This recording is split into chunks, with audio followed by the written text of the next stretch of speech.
and got the information from them on what was going on their planet.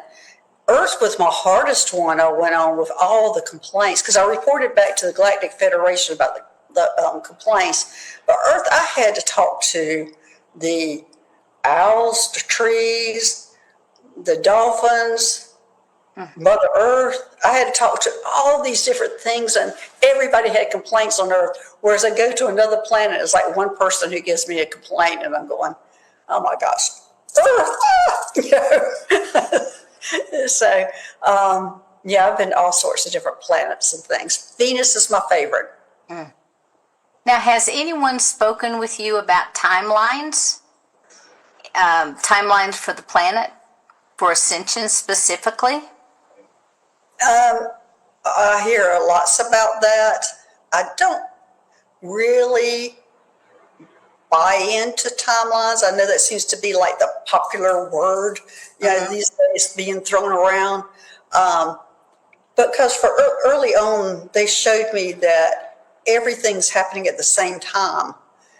And well, how they demonstrated that to me was they had like two halos around my head that were going round and round all the time and going in different directions, and they had balls all over it, and they were going, those are your different lifetimes. When they cross over is when you start remembering a different lifetime. So timelines is not a term they use because time doesn't exist really, because everything happens at the same time. So it might be me, just me, but I really have trouble with that terminology, timelines, and people saying we jumped the timeline. I don't get it. I don't understand it since it's all happening at the same time. But that might be me, Sheila. I just don't understand it. So I'm not one to talk about timelines. Okay. Yeah, I was just curious because I know you've been to other ships and I know you've been to other planets. So I just wondered if anyone was talking about timelines because there's so much discussion now about the Ascension. And it seems like timelines are the buzzword to me right now. And but the Ascension, when it's going to happen, they don't even know. It's how we progress and the things that we do. Right. Because in their eyes, they kind of look at us, and each alien's different. Each alien species different. It's hard to lump them in as a group like everybody wants to. Like it's black and white. This one does this and this one, and they're all in one group. But most of them feel like we should have already ascended, that we should already be represented on the Galactic Federation with them. But we keep fighting. We keep having wars. We can't seem to get away from that. But we are supposed to be experiencing duality on this planet, but we can't seem to move away.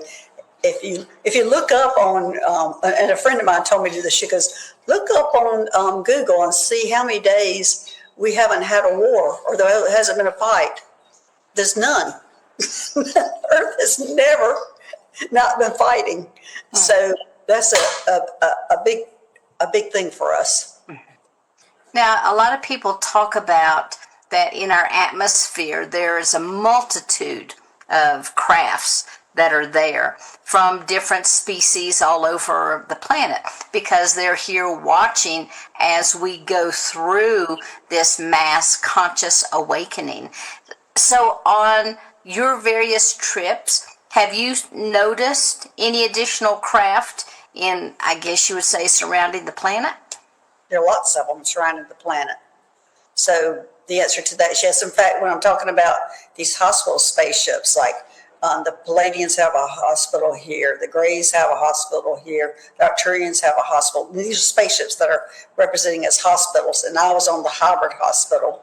And so even those are around just in case somebody gets injured. So there's a lot more going on out there than we even know about the spaceships. And we just can't see them because they're in another dimension, but we get little snippets when they kind of roll into ours.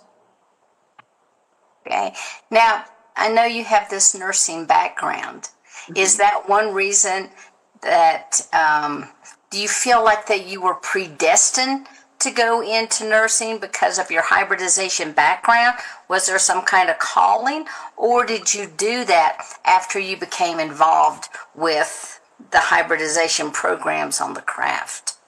No, I feel like they planned, and that was another thing that I had trouble absorbing too. I feel like they have planned every step of my life. I feel like they planned for me to become a nurse. I think they planned for me to specialize in the operating room. I think they planned for me to specialize in open heart surgery and neurosurgery. And that was what would be needed on the spaceship. And then going back to chiropractic school, that was giving me a whole different look on how to treat medically.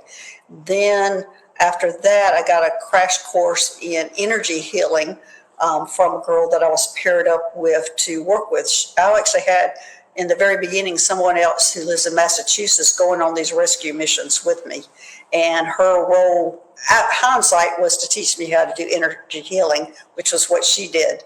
So they have planned every step of the way of what I do for being able to function on the spaceship. Okay. So I want to ask kind of a personal question. Okay. What kind, excuse me, my allergies are acting up here. I wish I could give you a cough drop. Yeah, I've got those.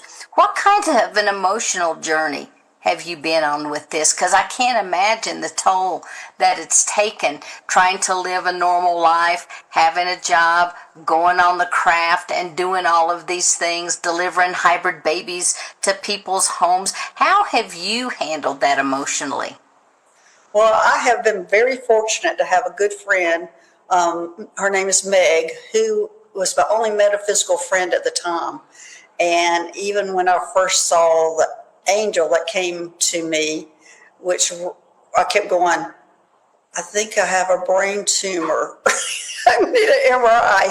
But she kept telling me I was okay. She says, I know you, I'm okay. But in the meantime, I had invested in real estate. And while I was going through nursing and chiropractic, I had invested in real estate. So when this happened and I was taking care of my dad with dementia, I was living off my real estate investments. So it was easier for me to roll into this because I did not have a structured job at that time. Got it, got it. So now, in your opinion, do you think that the hybridization program is happening on a large scale? I know that you're involved with it and you're part of it yourself, but do you have any knowledge